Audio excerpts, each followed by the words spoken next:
Pinirma ng International Criminal Court Pre-Trial Chamber 1 ang lahat ng charges laban kay dating Pangulong Rodrigo Duterte.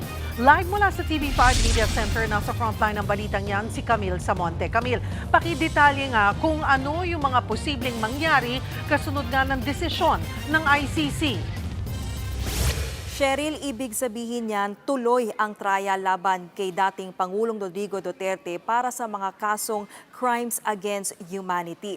Unanimous ang naging desisyon ng mga hukom ng ICC Pre-Trial Chamber 1 para kumpirmahin ang lahat ng kaso laban kay dating Pangulong Duterte. Nakitaan daw nila ng sapat na batayan na si Duterte ay responsable sa crimes against humanity, murder at attempted murder. Ang mga krimen daw na ito ay bahagi ng malawakan at sistematikong pagpatay sa pagitan noong November 2011 hanggang March 2019. Sakop nito ang panahong naging alkalde at vice mayor si Digong sa Davao City at nang maupo siya bilang presidente ng Pilipinas nang ipag-utos niya ang madugong war on drugs. Pinagbasehan daw ng mga hukom ang kanilang desisyon sa mga ebidensya na ipinresenta ng prosekusyon at depensa noong confirmation of charges hearing nitong Pebrero. Maging ang mga isinumiting dokumento ng parehong partido at ng mga biktima na lumahok sa pagdinig. Ang trial chamber na ang hahawak ng kaso at pangungunahan ng tatlong hukom na magdedesisyon kung ano ang mga susunod na hakbang sa paglilitis. Oras na gumulong na ang paglilitis, alinsunod sa probisyon ng Rome Statute, kailangang i-present ang akusado. Pero pwede ring desisyonan ng korte ang ibang paraan o modalities ng pagdalo. Pwede din na maghain ng petisyon ng kampo ni Duterte para sa interim release. Bukod dyan, inotorisahan na rin ng direktang paglahok ng 539 na biktima ng extrajudicial killings sa paglilitis. Sila naman ay kakatawanin ng Common Legal Team na sina Attorney Joel Butuyan, Gilbert Andres at Paulina Masida. Cheryl, winelcome naman ng Office of the Prosecutor itong desisyon ng ICC Pre-Trial Chamber. Patunay lang daw ito na malakas at malalim ang kanilang naging investigasyon at ebidensya.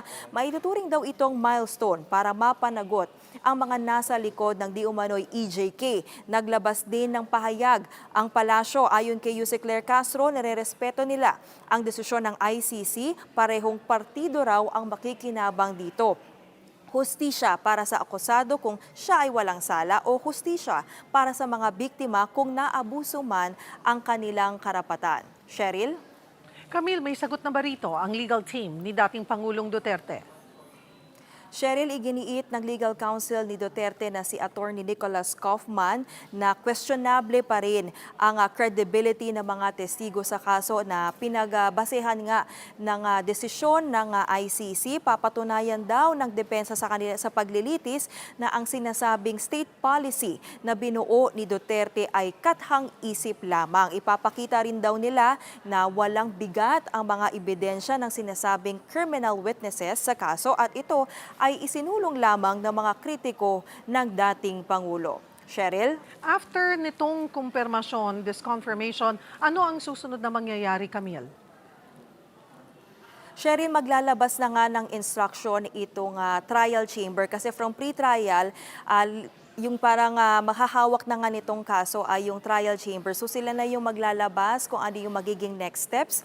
Although sinabi nga rin ng ICC na hindi automatic na pwedeng mag-appeal both yung defense and prosecution dito sa naging desisyon ng ICC. Kaya kailangan pa nilang maghingi ng request, kailangan pa nila itong i-request sa appeals chamber. At yun din, magiging discussion din kung paano yung magiging modality nung pagharap ni dating Pangulo. Actually, tinanong nga din natin yan, Cheryl, no, kay Attorney Kaufman kung i-waive ba ulit ni dating Pangulo yung kanyang pag-appear o through online ba, pero hindi pa yan sinasagot sa atin ni Attorney Kaufman. Cheryl.